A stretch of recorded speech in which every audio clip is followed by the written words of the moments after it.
What's up, sis?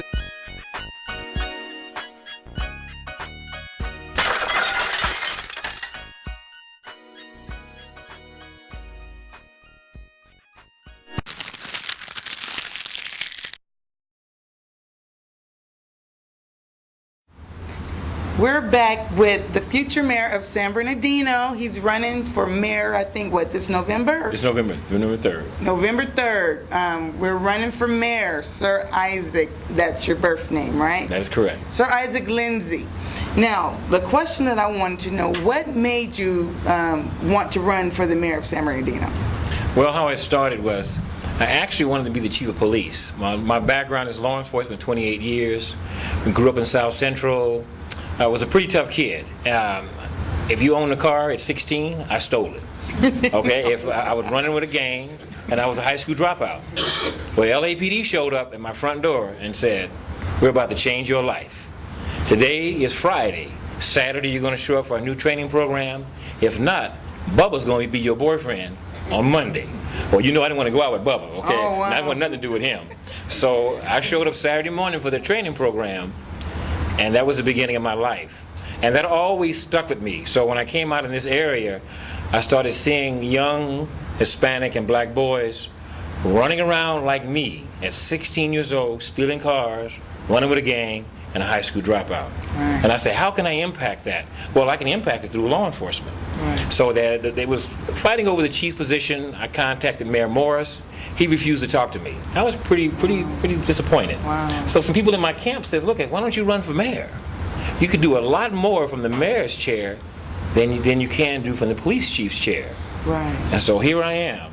Right. And so what are some of your visions and goals when you make it to become mayor?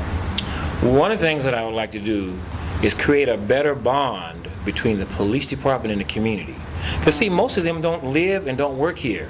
And there's no real connection with you. None at all. You don't recognize them. I did a 10-year stretch at Pomona PD as a police officer during the 80s. I lived in that community. Those people loved me. Because why? Number one is I treated them with respect.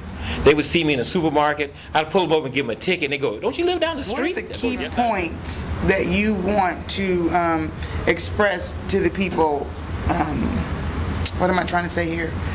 By electing you, what should we be looking for from a new mayor, from your point?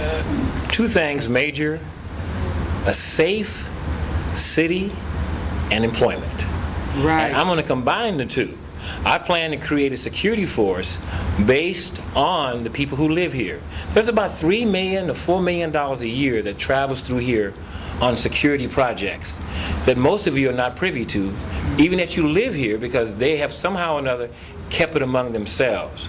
So by creating and giving you a job as a security officer, which pays between $10 and $12 an hour under my program, okay, you're going to be running your own city. You're going to be working in conjunction with the police department. Mm-hmm. And the age group is from 18 to 85. My daddy's 86 and works for me in my security company. Okay. Goes to work every day.